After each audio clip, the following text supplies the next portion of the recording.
People want to be able to text their kids, for example, their loved ones, their friends. Improving safety in the subway system, I think, is paramount. Making the call, stipulating service on the subway. The federal government sending a message when everyone will have the chance to talk and text on Toronto Transit.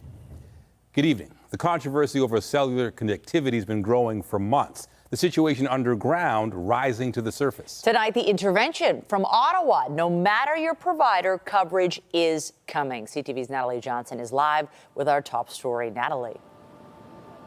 Well, Michelle, this has been a battle for months, and now Ottawa is stepping in, imposing new license conditions and ruling that all subway riders must have access to voice, text, and data underground by October 3rd. If you take the TTC, you'll soon have cell phone service in the subway, regardless of your carrier.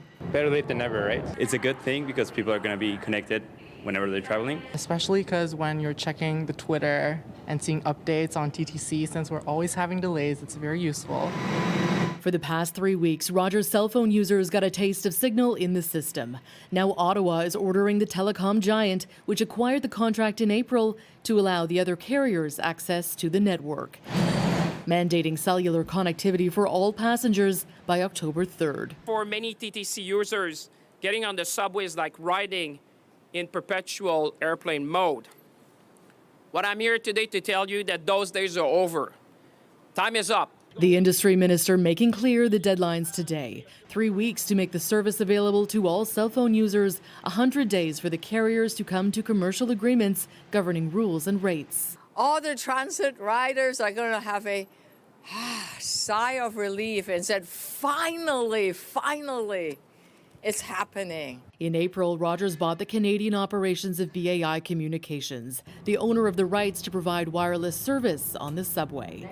At the end of last month, Rogers rolled out 5G service to its own customers, despite vowing to work with other carriers to provide access to the system. Rogers responding today in a statement reading in part, Bell and TELUS have been dragging their heels, and the federal government is now forcing them to work with us in earnest to make connectivity possible for all riders. While we've been busy building, they've been busy whining. Both Bell and TELUS have been calling for a joint build of the 5G network using a consortium model. TELUS writing in part, it is regrettable that it took the minister's action to force Rogers to do what they had promised to do months ago. And Bell, the parent company of CTV, responded in part, with the federal government now forcing Rogers to finally work with other carriers, we look forward to providing our customers with underground wireless coverage in the coming weeks. It's sad that we had to do it, to force them to do so, but I think now they understand that we mean business. Officials say beyond the business battle, the outcome will be a game changer when it comes to security in the system. Parents know where their kids are. Friends know where their friends are when they're going home late at night from a night out. So I think this is a huge importance in terms of making people feel safe using public transit again. Under the new rules, all current TTC stations must be fully equipped with cell phone service within 6 months, and all subway tunnels must be covered within 3 years. Now, if the carriers fail to live up to the deadlines and conditions imposed on them by Ottawa, the minister says they could face monetary penalties or even lose their license. Reporting live at City Hall, I'm Natalie Johnson. Nathan, over to you. All right, thank you, Natalie.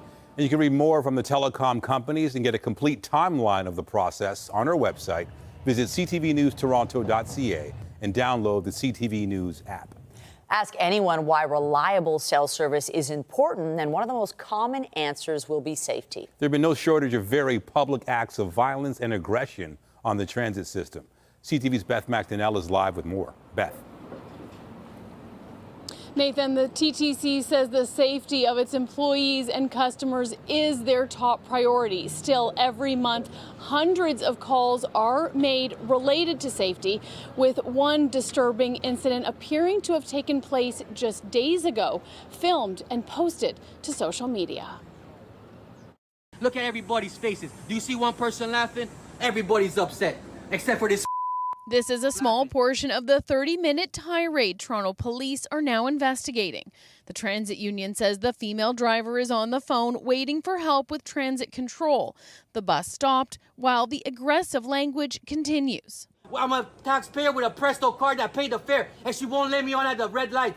The union says it happened last Wednesday on the Drury bus at Bathurst in North York and wants answers. She sat there, composed, and the individual just kept going on and on and on at them, attacking them, verbally abusing them, using racist language, misogynistic terms. They're told to call it in, call for assistance. You get a voice on the phone to help to, identify what's going on, but you don't have somebody there to assist you and support you. As summer comes to a close, it's one of several violent incidents in the spotlight on the TTC.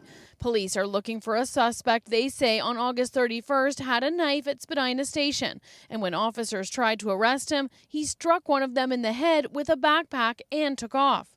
Then on September 5th, police say a woman taking the subway at Castle Frank Station got into an altercation with a man who punched her in the face.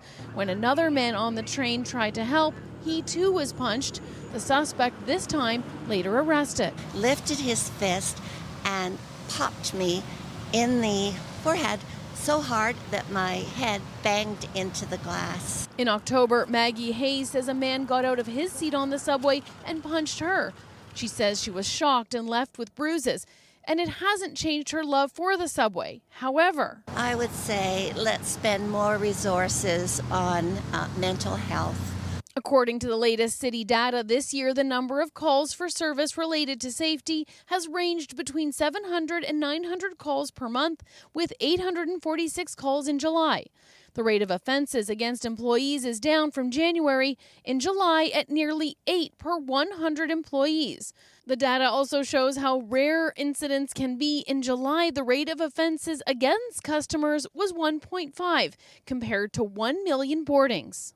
In a statement, the TTC says, "We have taken a number of steps to address safety, and we are always looking for ways to make the TTC as safe as possible. Like everyone, we find all criminal acts committed on TTC property deplorable." Among the initiatives since January, the TTC has increased its presence of special constables. There are dozens of station and mobile supervisors, and it's also brought in community safety ambassadors, security guards, and more outreach teams to connect people with shelter and housing. The TTC says it's looking into its response with respect to that incident involving the bus driver. It says at the time there was an incident at Shepherd West Station which required a first responders response. It also says it's continuing to assess what it could have done differently. Reporting live, I'm Beth McDonnell. Nathan, back to you. All right, thank you, Beth. Once he was a fashion tycoon whose Canadian company was worth hundreds of millions of dollars. Now facing the inside of a courtroom as a trial begins into allegations of sexual assault and forcible confinement spanning decades. CTV's John Woodward joins us now. John, the number of counts Peter Nygard is facing has now changed. Yeah, Michelle, it was a bombshell dropped on the first day of this trial. Rather than facing 11 counts, Nygard would face 6 as 3 women decided against testifying. Never have I had a harder pant than this in my life. Peter Nygard's name was once synonymous with fashion. His sprawling retail empire made him one of Canada's wealthiest designers, money that paid for a private retreat in the Bahamas called Nygard Key. Now Nygard's empire is in ruins and he's a criminal defendant. The 82-year-old appeared in person in Toronto Superior Court Monday morning, his frail figure helped into his seat from a wheelchair by a Toronto constable. He was to face 8 counts of sexual assault and 3 counts of forcible confinement for incidents in Toronto from the 80s to 2005. That's down now to 5 counts, the Crown prosecutor said in court. There's a new indictment before the court. The counts have been reduced. A number of complainants will not participate in the process. That prompted Nygard's lawyer, Brian Greenspan, to ask for a week's delay. It impacts in a profound way on certain decisions that we had taken that we now must revisit. It's back to the drawing board in terms of strategic decisions. A delay granted by Justice Rob Goldstein. My heart is very much with these survivors. Trauma therapist Shannon Maroney said it's not easy for women to get justice through Canada's system, especially against someone of such wealth. There is so much power and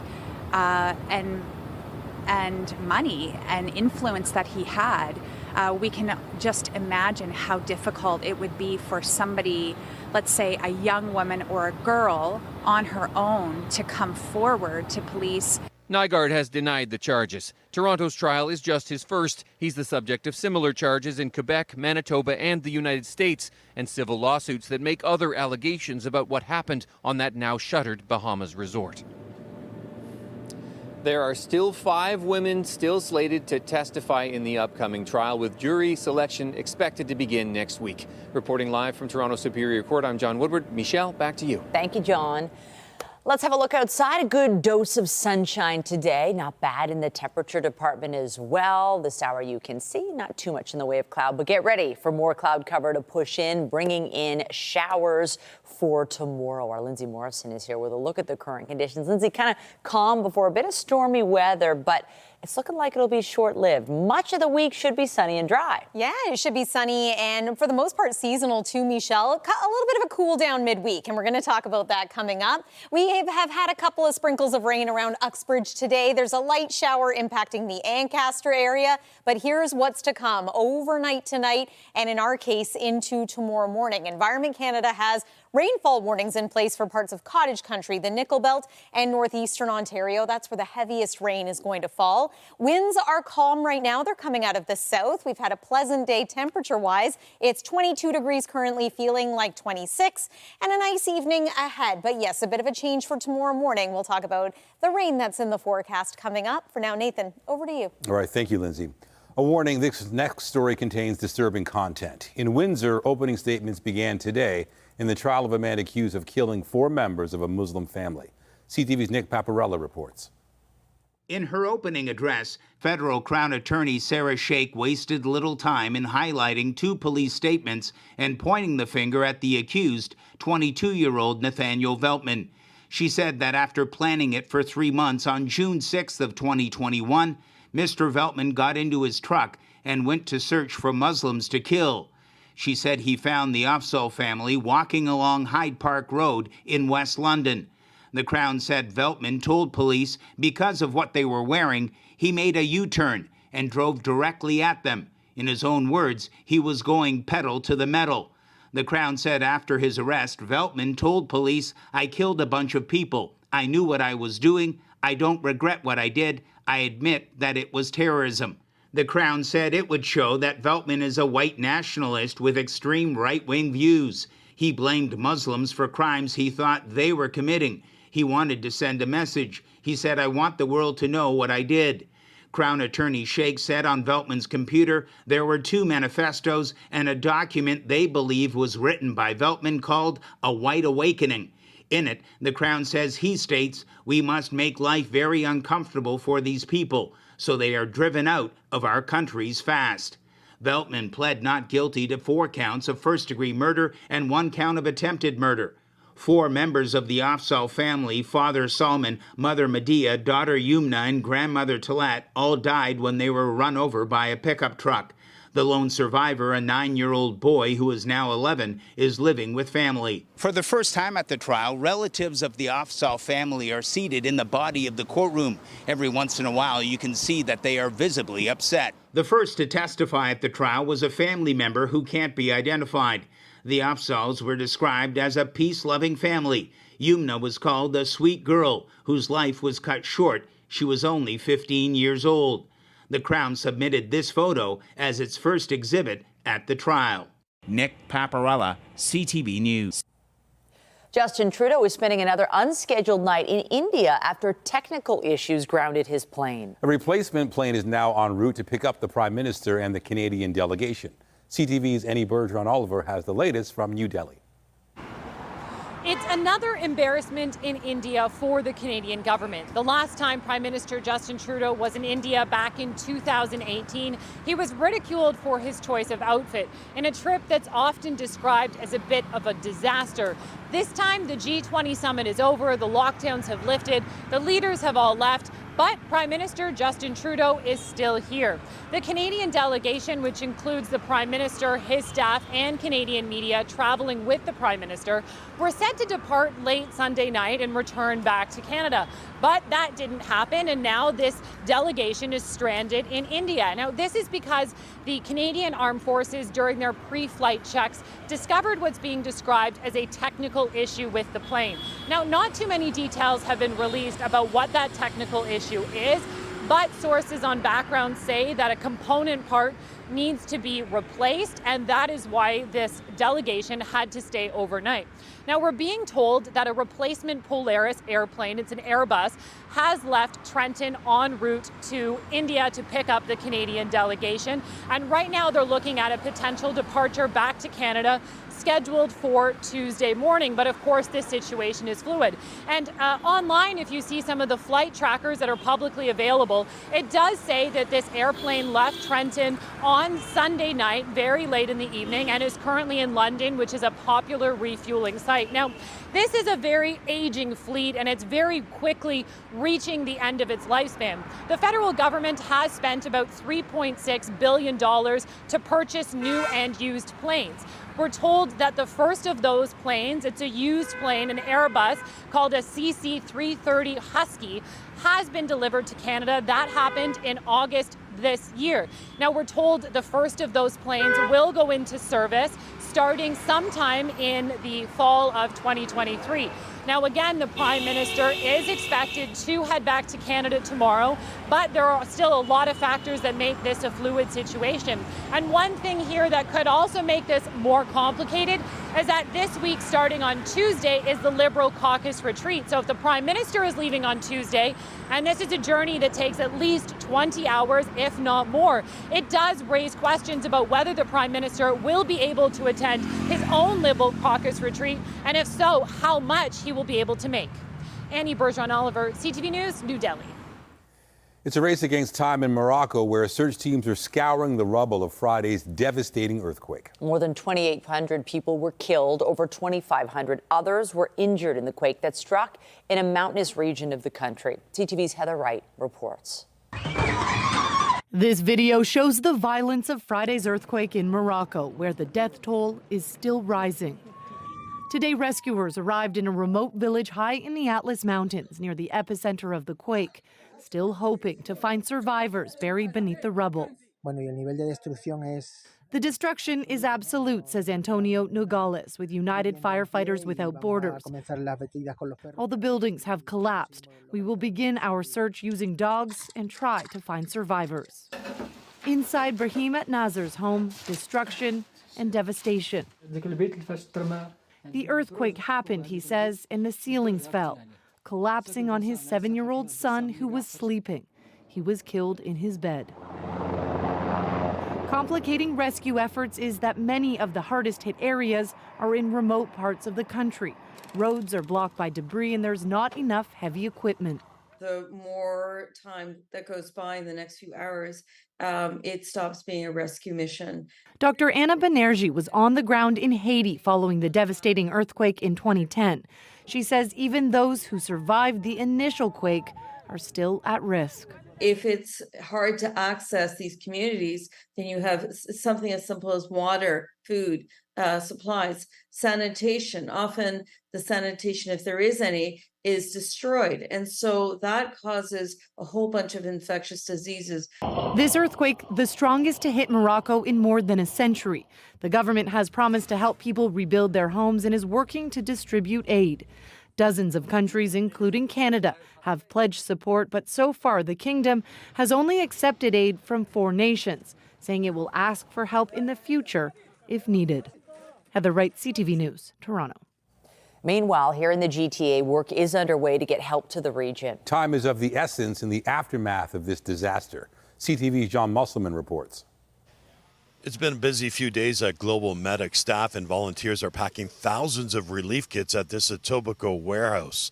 They will be sent to the earthquake zone in Morocco.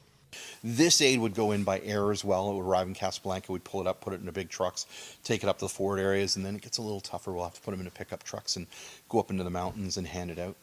Inside each one of these kits is a point-of-use water purification unit, a hygiene kit, and a solar light. The real key here is getting people access to clean water for the next year. Global Medic also has a team on the ground. They've set up in a local cafe in Marrakesh to prepare meals for those in need. We're partnering with a local agency to provide hot meals to families who have lost their homes. This ensures people are fed and they're able to stay healthy. It also keeps people employed and keeps the economy moving. This disaster has also hit close to home for some of the volunteers. Gerard Rumi has family in Morocco.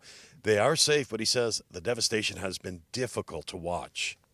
It kind of hurts. I mean, this is stuff you haven't heard of or seen of in the last, 60 years, I think. And now when you're seeing buildings that have crumbled and everything, and so it's a bit closer to home, so it hurts a bit more because it's part of your heritage. The owner of this Moroccan restaurant in Mississauga was worried about her sister back home. She was finally able to connect with her a day after the quake. Mona Ahmed says her sister told her the walls started shaking, then everything came crashing down. The restaurant is now sending money to help in the relief efforts. We're trying to collect some donation, and whatever profit I'm making here at Morocco's Kitchen this weekend, it's going to go straight to the people who are, without homes. Back at Global Medic, staff say nearly 1,000 relief packages will be loaded onto each flight headed to Morocco. John Musselman, CTV News. A storm that pounded eastern Libya over the past 2 days has left a trail of death and destruction. 2,000 people are feared to have died in the city of Derna, where the greatest destruction appears to have happened. Thousands of others are believed missing. The storm swept away entire neighborhoods and wrecked homes in multiple coastal towns. Witnesses say search and rescue efforts are continuing. Schools and stores are closed, and a curfew has been imposed. America paused today in honor of those lost in the September 11th terror attacks 22 years ago.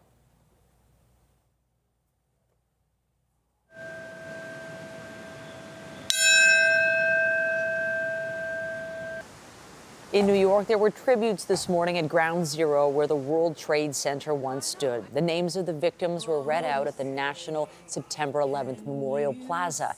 Nearly 3,000 people were killed on that terrible day, including 24 Canadians. In Virginia, a ceremony was held today at the Pentagon, which was also hit. We remember their dreams, remember the families, some that are here today that represent them. We remember the emergency responders, the more than 400 police, over 344 firefighters, and nearly 7,000 military service members that gave of themselves in service to our country, to rescue, to protect fellow Americans. 184 people lost their lives at the Pentagon on September 11th, 2001, including those on the plane that hit the building. Today, military leaders promised that what happened will never be forgotten. In Alaska, U.S. President Joe Biden delivered remarks on his way home from the G20 summit. But those terrorists could not touch what no force, no enemy, no day ever could, and that is the soul of America. What's the soul of America? It's the breath, the life, the essence of who we are. The soul is what makes us us. The somber anniversary was also marked today near Shanksville, Pennsylvania. That's where one of the hijacked planes crashed into a field after passengers tried to storm the cockpit. After a 2-month pause, one of the world's most active volcanoes has roared back to life. The Kilauea volcano on Hawaii's Big Island began erupting yesterday. Lava spewed more than 24 meters into the air, but so far there's no threat to local communities. Still, those living in the area are being warned to avoid volcanic particles in the area if possible. It is the third time this year the big mountain has blown its stack. High above all that ash and lava, amateur astronomers are getting ready for a special event. A comet will come closest to Earth tomorrow before eventually disappearing for over 400 years. The newly discovered space rock will zoom by as it hurtles toward the sun. It's expected there in a week or so, when it will be at its peak brightness. And that could be the best time to catch a glimpse. To stargazing of a different kind, this is day 5 of the Toronto International Film Festival. We are back on the red carpet. Let's go to CTV's Sean Leithong live downtown. Sean, another busy day. It was, Nathan and Michelle, and I was speaking to famed director Richard Linklater earlier today. Now, he has titles of like School of Rock and Boyhood, Before Sunrise, and he is also known for his comedies. Now, his new movie is called Hitman. It's actually a dark comedy about a college professor who ends up going undercover, posing as a hitman to try and arrest people who are trying to find a contract killer for hire. But we also talked about 30 years ago this week, he appeared at the Toronto International Film Festival for his first film, dazed and confused to appear here at TIFF. We talked about the famous line by Matthew McConaughey, who was appearing in his first movie ever, All Right, All Right, All Right. I asked Richard Linklater about what he thought of that when he heard it, and here's what he had to say. What was your reaction right away? All right, all right. Yeah, we were just kind of working up that scene on that evening. He wasn't even scheduled to work that night. I was kind of solving a narrative problem. I was like, kind of think on my feet. Gave him an assignment, and we kind of worked on this scene. And he just kind of threw that in there. He said it was actually from a Doors album, like a live Doors. You hear Jim Morrison kind of go, all right, all right. And I don't know if he did 3, but it was kind of a Jim Morrison thing. So he was kind of driving up as Jim Morrison or something. When you first heard it, did it click? I thought it was funny. Yeah, all right, all right. I was like, oh, that's cool. And then I noticed some of the crew, you know, the dolly grip. 3 days later, he's going, all right, all right. I was like, oh, you see how lines, it starts in the production. People start repeating lines and stuff. So you go, oh, I think that works. Safe to say that caught on. Also earlier today, I was previewing the film called The Critic. The director, Anand Tucker, was talking about how his fiercest critic is actually his wife, director Sharon Maguire, who directed Bridget Jones's Diary. Here's what he had to say. Absolutely. She's my, director of Bridget Jones' Diary, Bridget Jones' Baby, much more successful, clever, brilliant director than I ever will be. And she, she watches everything. And it's her notes that I listen to. She's unbelievably brutal. I mean, like, brutal. But, it's good. Don't think I'd be standing here if it wasn't for her. Not great to have in the moment, but great to have later. Yeah, I've had to learn to listen and not try and mansplain my way through why actually she's wrong and what I've done's really, really brilliant, actually, And The Critic stars Sir Ian McKellen. It's a British independent film where many of the stars were actually able to appear on the red carpet today. One of few at the Toronto International Film Festival, but it's day 5. There's much more coming, and we'll have much more coming later on. Reporting live, I'm Sean Leathong. I'll send it back inside. We look forward to it. Thank you, Sean, and we will check in with Andrea Case later as well. Also coming up, taking to the court in the fight against cancer. A Canadian actor and producer launches a charity tournament in honor of his mother, who's battling cancer. I'm Pat Four, and coming up on Consumer Alert, there have been huge swings in temperatures lately, and that can lead to severe weather conditions and power outages. Do you have a plan in place if your hydro goes out? I'll have that story just ahead. Well, as expected, Hurricane Lee has slowed down, but you'll notice that it is still a strong storm, and it is still going to make its way north in the Atlantic. Still far too early to talk about any sort of landfall scenario. However, impacts are expected well away from the center of Lee. And then there's Margot, which is now a hurricane, upgraded from a tropical storm, well out to sea, but one that we will be watching closely too. Stay with us. We have a full look at your local weather forecast coming up here on CTV News. Extreme weather events are becoming more common, and experts blame climate change for heat waves and heavy downpours. Along with severe storms comes the possibility of your power going out. Do you have a plan in place if you lose your hydro? Here's Pat Foran and Consumer Alert. The past year has made one thing clear: severe weather events can strike just about anywhere at any time. It means you should be ready in case you have to survive a prolonged power outage. Being prepared can help you get through one.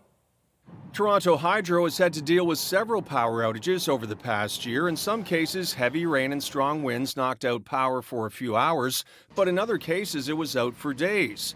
Aileen Carpio is no stranger to the routine power outage, but when she became a new parent, that's when losing the power became much more concerning. I had just given birth and I was breastfeeding. I had my whole freezer full of breast milk. And so I panicked. Aileen was able to save her milk bank by not opening her freezer. Good advice for a shorter outage. But if you lose electricity for days or even weeks, Consumer Reports has some tips to keep you safe and as comfortable as possible. It all starts with your cell phone. A cell phone is a lifeline because it's what you're going to use to contact friends, family, or emergency responders in the event of an emergency, so it's imperative that you keep it fully charged. Switch the phone to a power-saving setting such as airplane or low power mode and use the phone only when necessary. Food safety experts say your unpowered refrigerator can keep food at a safe temperature for about 4 hours if you don't open the door, and a full freezer's worth of food will stay frozen for approximately 48 hours if the door remains closed. According to the City of Toronto, you should have supplies on hand in case of a power outage, including a 3-day supply of water, non-perishable food items, a can opener, battery-powered radio and flashlight, first aid kit, medications, and prescription drugs. And a crucial reminder, running a generator improperly can kill you in minutes because of the high concentration of carbon monoxide. When you're using a generator, the most important thing to do is never run it inside the house or in a garage. You want it as far from the house as possible, a minimum of 20 feet, and make sure that the exhaust is directed away from windows and doors. As for Aileen Carpio, she's considering a generator for future outages. With all the power outages that we've been through now that the winter's coming, we would definitely consider a generator. And in the event of a prolonged power outage, you should contact family and friends to let them know how you're doing. You may also want to check in on elderly neighbors to see if they need help. On your side, I'm Pat Foran. If you have a consumer story idea, email us at alert@ctv.ca. If cats have 9 lives, this fortunate feline has 8 left.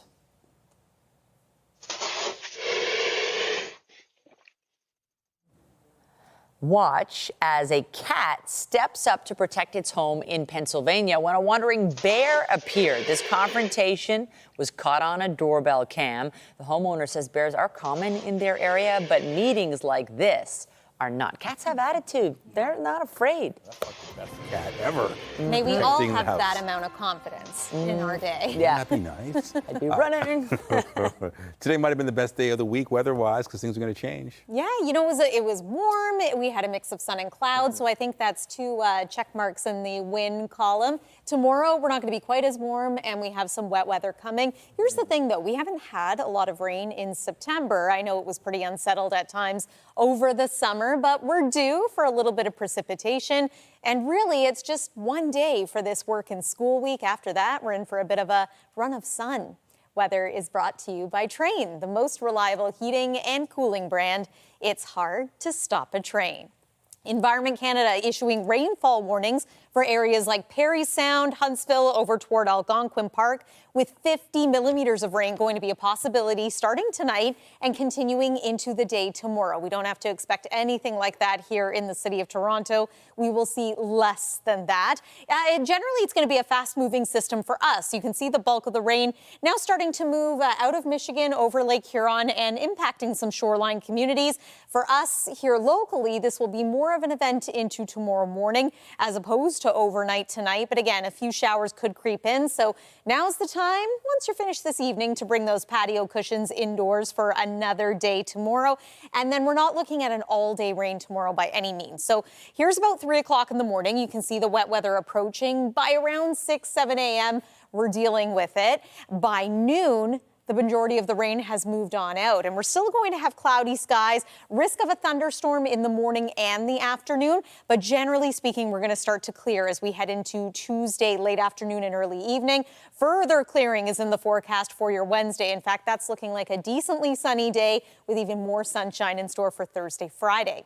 Right now, it is 22 degrees here in Toronto. Not bad, very comfortable. A little bit humid out there today. 16 is our forecast overnight low. That too is warmer than normal. For any kids heading off to the bus stop tomorrow morning or making the walk to school, you know, rubber boots, rain jacket might not be a bad idea, especially since it is the morning that we are most likely to experience active weather. You might be able to get rid of those items by the time we reach the afternoon. 21 is our forecast daytime high. That is a little bit cooler than what we experienced today. And look what's in store midweek. So we get the sunshine. The trade-off is slightly cooler temperatures. Highs of 19 for Wednesday and Thursday. Overnight lows in the single digits. And then it looks like the sunny weather will follow us at least into the start of next weekend with a few showers in the forecast by Sunday, Monday. That's the weather for now. Nathan, over to you. All right. Thank you, Lindsay. Also tonight, the effort to brighten a child's hospital stay. Thoughtful crafting kits assembled to distract from the pain and fear, tapping into creativity at a time of great difficulty.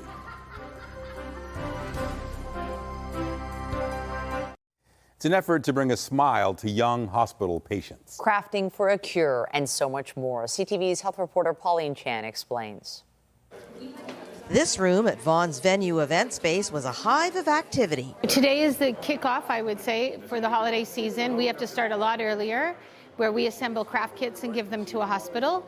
Volunteers with Crafting for a Cure were assembling hundreds of kits for children at hospitals across Canada. We have what we call our generic kits, and those are what I would call as our emergency room ready craft kits. For a teen generic, it could be Mandela coloring sheets, a little more high end, but they're with pencil crayons. Anything that we all take for granted, but a hospital doesn't budget for.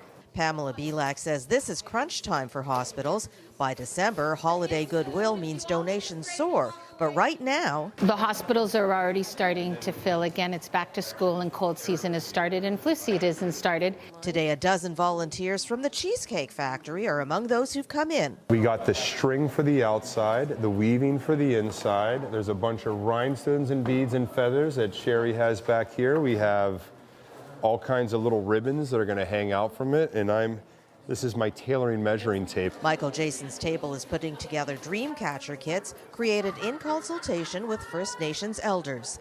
Other kits were designed with input from hospital child life experts. Belak estimates they've completed more than 1,000 kits today alone, and the owner of Venue Event Space has generously offered to make this place available for future dates to assemble more kits. The aim is to put together at least 10,000 craft kits. Pre-COVID, a box of pencil crayons would cost the charity 79 cents. Post-COVID, we're over $2. She says donations are always appreciated, but just as important, they also need volunteers to help assemble the thousands of smile kits. Pauline Chan, CTV News. To sports, the Toronto Blue Jays take to the field in about a half an hour for a huge series. Sliced into left, a base hit. Merrifield on his way home and in there standing. After sweeping the Royals, Toronto welcomes Texas to town. The Jays currently hold the second wild card spot, but the Rangers are only 1.5 games behind Toronto. So this 4-game series could have a major postseason implications for both teams. To basketball, the NBA is looking at cutting back on so-called load management. The league's Board of Governors will vote this week on a new policy. It would reportedly prevent teams from resting more than one star player per game. That's someone who made an all-star team or an all-NBA team in the past 3 seasons. When players sit, that can lead to disappointed fans and TV audiences. Returning to TIFF, and after more than 24 films and 12 Academy Awards, there isn't much Norman Jewison hasn't accomplished as a filmmaker. But today, a first, a theater dedicated in his name, and he was there to accept the honor. CTV's Andrea Case is live with more. Andrea. Nathan and Michelle, what an honor today to see Norman Jewison. This man is almost 100 and decided he really wanted to come out today for this very special honor. And he's had so many in his lifetime, but this one is special. It was a standing ovation for Norman Jewison at the Hazelton Hotel, Toronto, but the Oscar-winning filmmaker wasn't screening a film. It was an event to honor the 97-year-old, in a way fitting for a man who was born in Toronto but put Canada on the map as a filmmaker. We proudly dedicate this movie theater to the legendary, the iconic, the fabulous Norman Jewison.